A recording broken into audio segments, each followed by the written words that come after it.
So, good morning, everyone, and it's my pleasure and honor to introduce my own mentor. I think we can save a few minutes. Yeah. So, we have this topic today for Dr. V. Mohan sir because he doesn't need any introduction for this particular crowd. And making India diabetes complication free, hype or reality. Over to you, sir. Yeah. Thank you. I'd like to congratulate all the organizers, Dr. Rajendran, Dr. Anand Moses, Dr. Periyandavar, Dr. Shanmugam. Great to have my teacher, Professor Sheshaya, in the audience and to see all my friends here. Thank you very much. I have been observing, I was just telling Dr. Shanmugam when I entered, that many conferences I'm in this group, but the number of pictures that we got from this particular conference has not been matched by any other conference. So that shows the enthusiasm of the whole crowd. So congratulations to all of you. So I'll make this talk quite short. So I'm going to talk about making India diabetes complications free, hype or reality. And I think it's very important because, as I will show you, I don't think it's possible to get rid of diabetes. We have had this thousands of years ago. Diabetes is not a new thing. And all we can aim for from all that we have heard this morning, from the knowledge that we have about its complications, I think that is doable. So instead of talking about a diabetes-free India or a diabetes-free world, if we talk about a diabetes complications-free world, I think that is sufficient. Doesn't matter if you have diabetes. As long as you don't get its complications, it really doesn't matter. I have no conflict of interest to declare. Now, the problem, as you can see, is that diabetes is increasing in India. Not only in India, all over the world. I don't know of any country where diabetes has started decreasing. I already know that in Western countries, heart disease has started decreasing. So if you look at heart attacks, it's actually going down. Kidney failure has started going down among non-diabetic people, and diabetic people also it has started going down. Retinopathy has definitely started going down. In fact, Shankar Nethralaya, they were saying that they don't get the proliferative retinopathies and vitreous hemorrhages like earlier. It's still there, but it's much lower now. So we are beginning to get there. But diabetes, there is no stopping it. It's going up and up and up. And it is one of the reasons for that is that we're living longer. And diabetes is a disease of old age. As you know, as you grow older, you'll get little diabetes and hypertension. It's very difficult to, it's like graying of the hair or your wrinkling of the skin. So your sugar levels will go up. In fact, we've shown in the ICMR INDIAB study that your HbA1c goes up with age, even in non-diabetic people. Even if your fasting is normal, 2 hours is normal, you measure the A1C at 30, 40, 50, 60, the A1C is going up. So it doesn't mean it's diabetes at all. It may be a normal physiological reaction. But the real increase in diabetes came after 1991. Do you remember what happened in 1991? Liberalization. So when Manmohan Singh was the finance minister, he opened up the economy because India became bankrupt. There was no money at all. We had to sell all our gold because we're not allowing foreign companies to come in. So at that time we realized, 1991, that to survive we have to allow others to come in. When you opened up the economy, they boomed, it just boomed, and with that we started getting more money. It's a good thing that happened. So people had more jobs and so on. But with that comes the price that we pay. We start buying a scooter, you start buying a car, so you stop walking. You know, we're able to eat 3 square meals a day and in between also food. So what happens? Excess calories comes in. Less physical activity comes in. What more you need? Stress also comes in. Because with the globalization, you're now working to American timing. So you're not even sleeping properly. So all the things that are diabetogenic also come. And that's why you'll see that after 1991, all double figures are now going very, very high. These are all city-based studies, not India-based or the whole, even though here it says Kerala, it is not whole Kerala. It's just 1 or 2 parts of Kerala. So that is where we decided that we have to do a national study because there could be a lot of heterogeneity. You just study Chennai and Delhi, you will find it going up. That may not be representative of India. India is so heterogeneous. So we took up the ICMR INDIAB study. It's a very ambitious study because every state in the country you have to study using a representative sample. And it's not easy to go to Nagaland and Manipur, Andaman, Nicobar Islands, Lakshadweep, going all those places and doing a proper study in the same method without any change. Same people trained, same people going and doing the study. I think it's the largest epidemiological study ever done in the world because no country has studied the whole country. If you do some UK study, it will be here, there, here. China, here, there, here. AusDab, 3-4 places in Australia. And in the US also, we don't study every state in US. This we had to do in India because health is a state subject. So if we do in Tamil Nadu and tell Andhra you follow this, they are not going to follow. After Kerala does something and tell Tamil Nadu you follow it, we will not follow, because every state is like a country. In our country, every state is independently governed. The central government only puts down policies, but to follow it, every state has to do. That is why the government said, either you do every state or you don't do it. So it took us a long time to do this study, and of course the architect of this was Anjana, because it was her passion, she went to every single state, to every single union territory, to every single island in this country. She has personally visited, personally supervised the study. So in June 2023, this overall result of India was published. It created a lot of sensation, not just in India. Even BBC and CNN and all were calling us, because such a big study had never been done. And with that, we got the numbers for diabetes in India. 101 million people with diabetes, 136 million people with pre-diabetes. So what does that mean? It's not over. It's going to all these people with pre-diabetes, not all. Even if half of them, 1/3 of them convert to diabetes, it's going to go to 150 million, 200 million. And it's going to go very rapidly, because many of the states in India have very low prevalence. For example, UP, a state with 250 million people, has only 4% diabetes now. Whereas Kerala, Puducherry and Goa have 25% prevalence, the whole state. So if UP becomes 6%, 8%, you can imagine 250 million people, how many people in India are going to get diabetes. So you can watch this space, and the next 5 to 10 years, we'll have probably 150 to 200 million people with diabetes in India. Until the pre-diabetes comes down, this is going to keep on going up. What we are more worried about is the complications of diabetes. Very difficult to get data on complications of diabetes. So we have to do this in urban areas, rural areas, using standardized techniques, using a fundus camera to get the pictures, and using all sophisticated techniques to get all these complications in the field. They didn't come to the hospital to get it done, because everything was done in the field.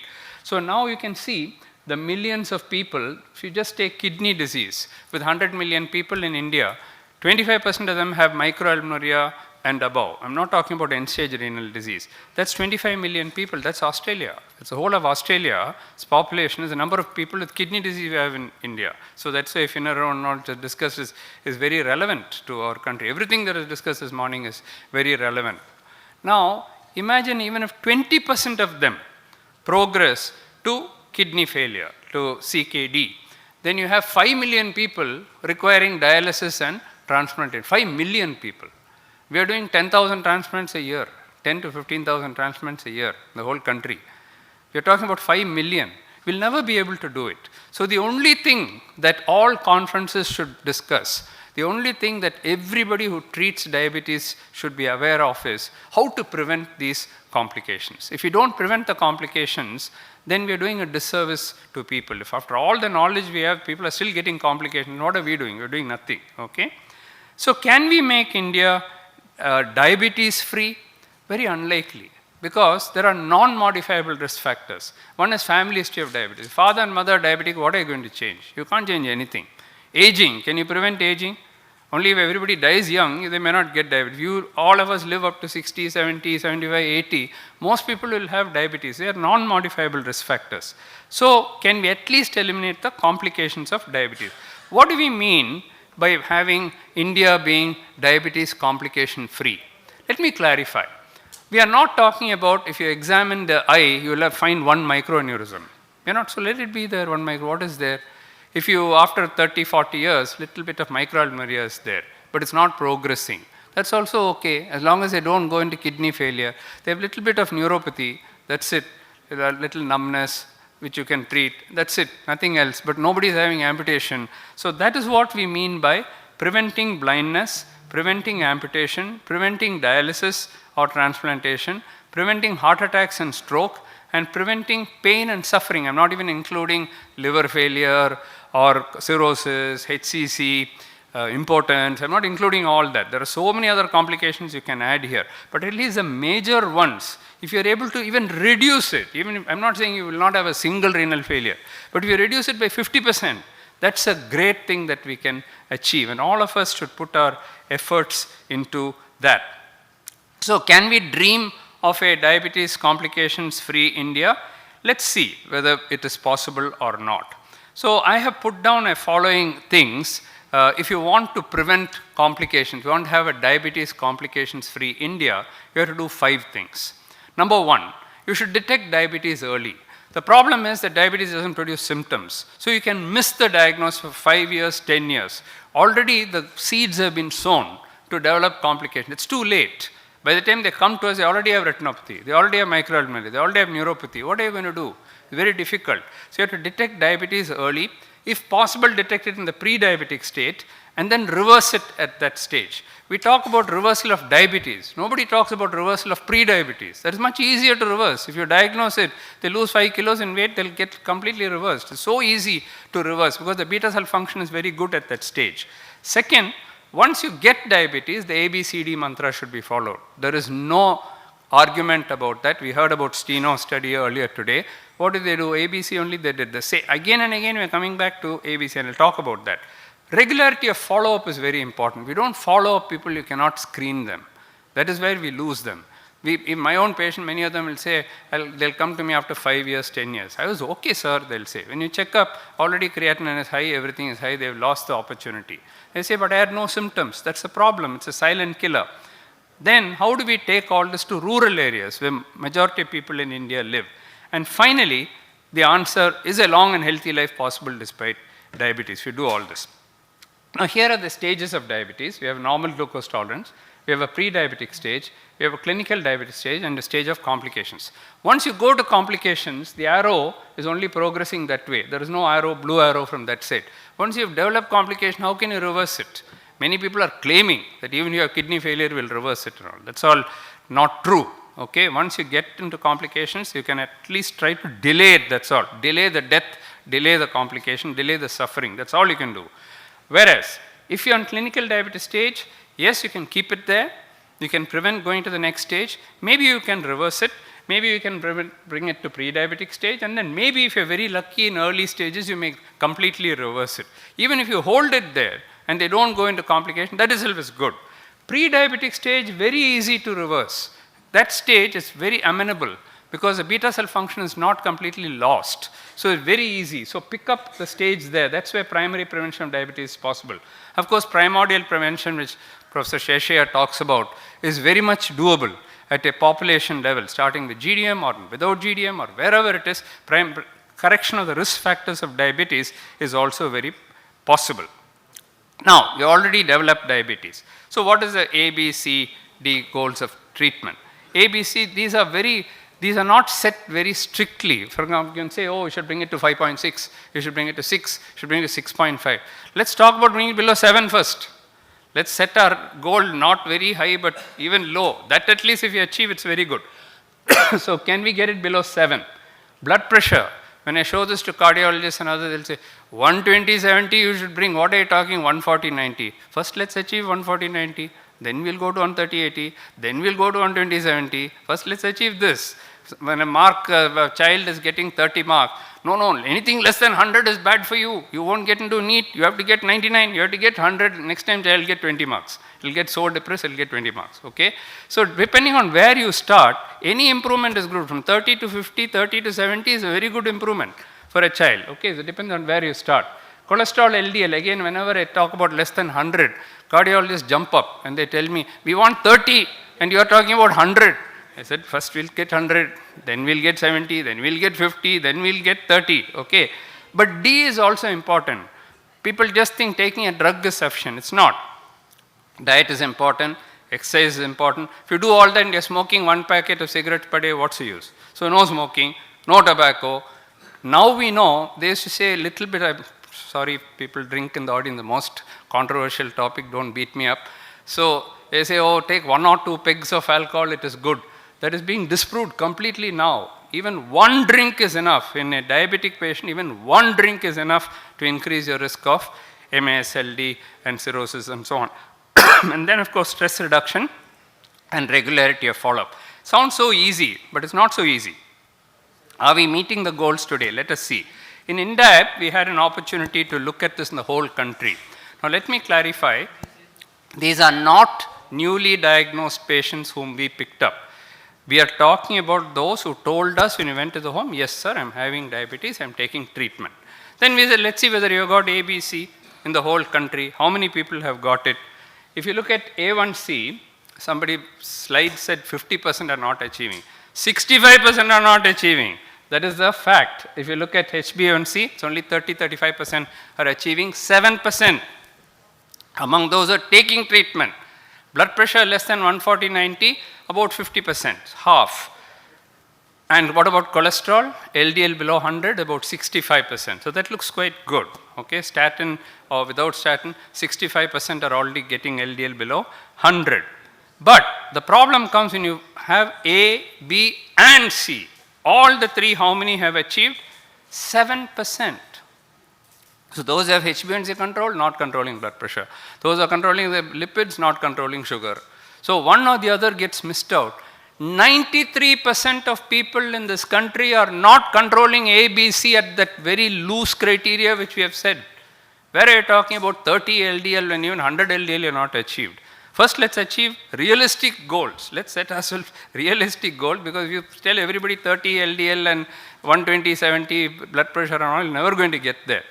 We are talking about a population level. We're not talking about 10 patients you're treating in the clinic. We're talking about everybody in India now. Okay? Right. Let's go to regularity of follow-up. Whenever we call patients and tell them, please come for follow-up, they say simply they're calling us to make money. That's the only reason. They want to see us, they'll do some tests and make some money. If you don't regularly follow up your patient, there is no way you're going to get under control. Do we have evidence for that? Without evidence, I don't talk one single slide. Okay? Here is a 9-year follow-up of regularity of follow-up. Retrospective study, because prospective study will get vitiated. You're going to give everybody something, and in a clinical trial you can't do it. But real world evidence, people, those who came and didn't come, what happened over a 9-year period. So you can see those, in blue is the ones who did not come regularly for follow-up. So what do I mean regularly for follow-up? They might have come once in a year or less than once in a year.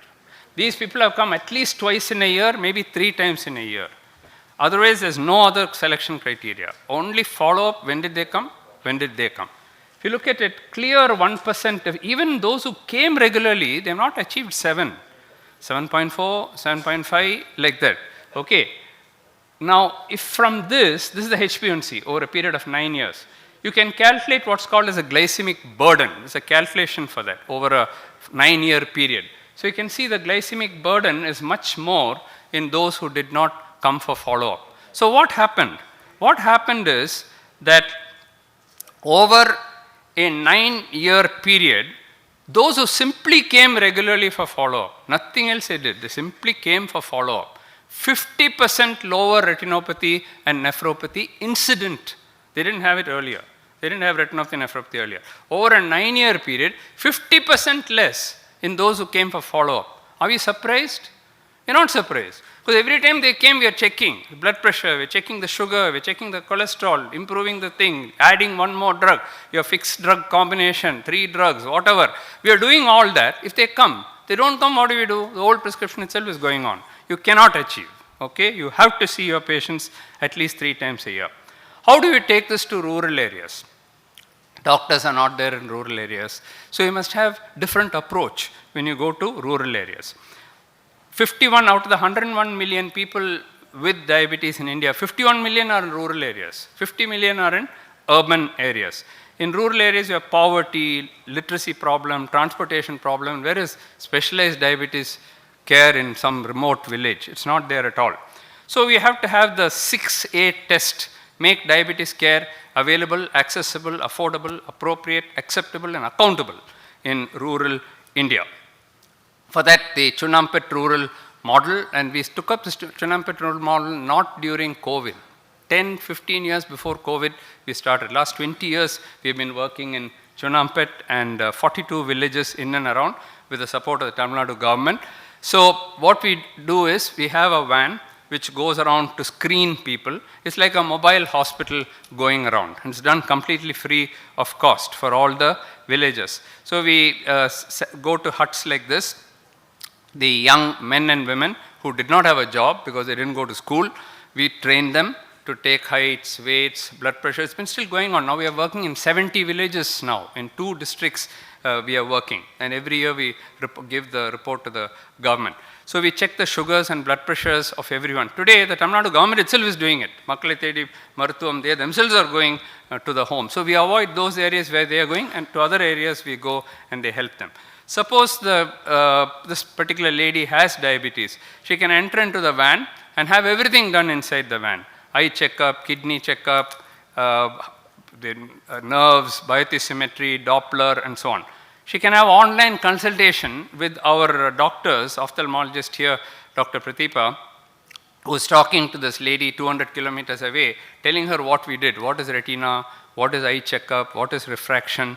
So a zamindar of Chunampet gave us land there. So we built the Chunampet Rural Diabetes Center, and about the person you're seeing there is Dr. Rakesh.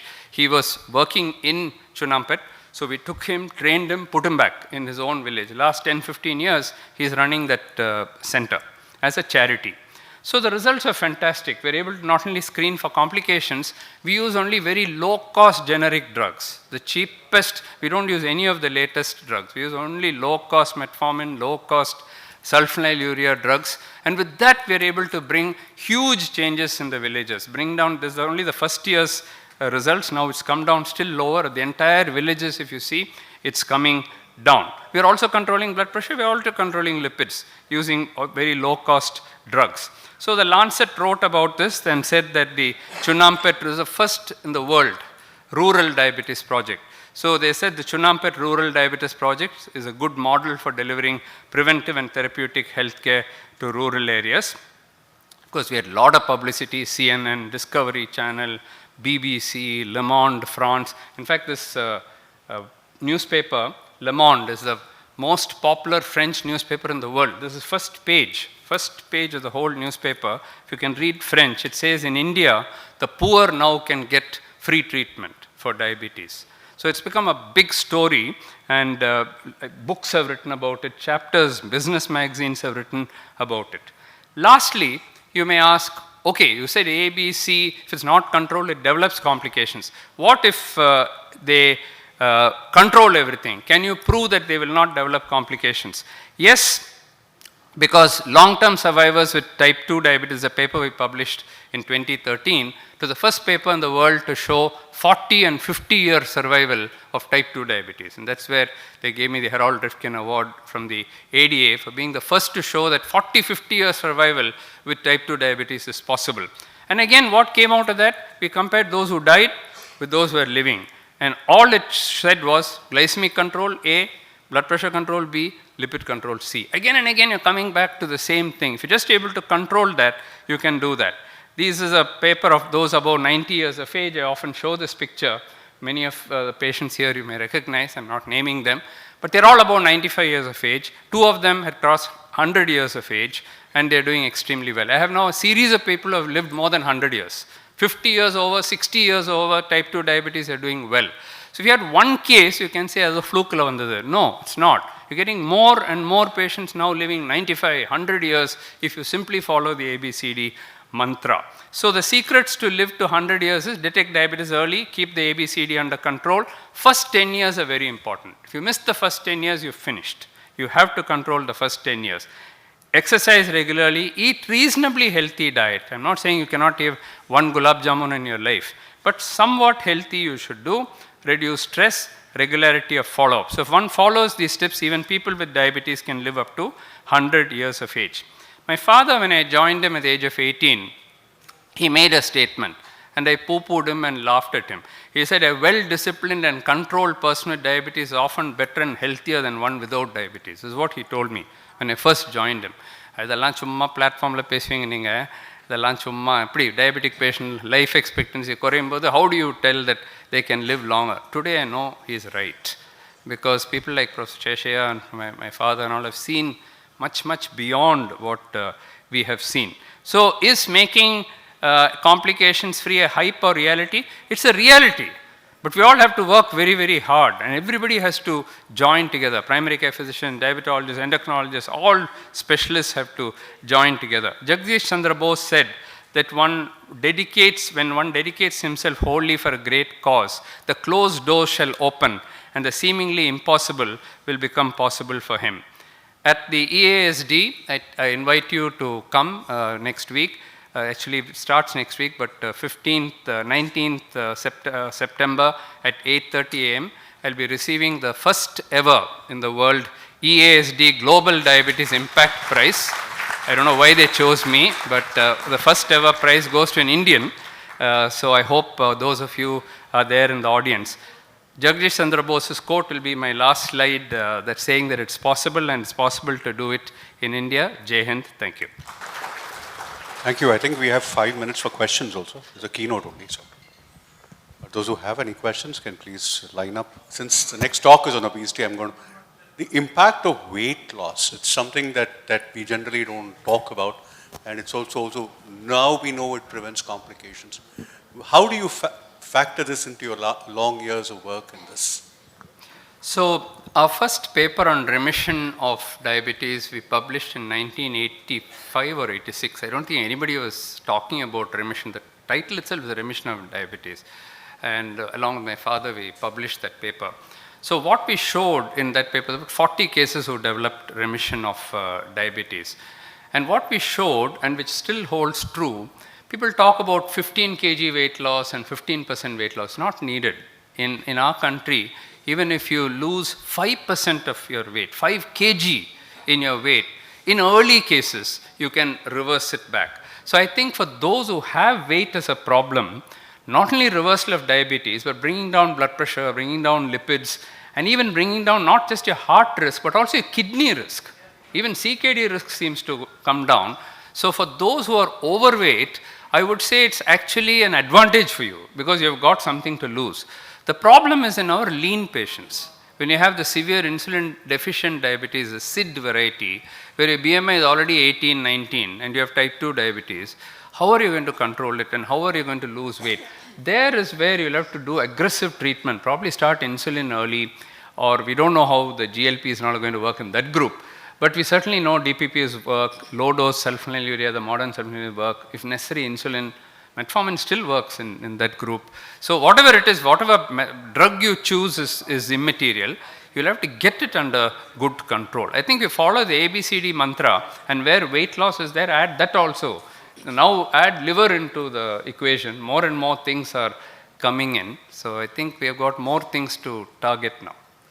Sir, it's an excellent presentation, sir. We are hats off to you. Thank you, and we are proud of you for your achievements, sir. Thank you. Sir, my question is that what complications among the studies, which complication of the diabetes more common in Tamil Nadu and overall in India, among all the complications of diabetes? Yeah.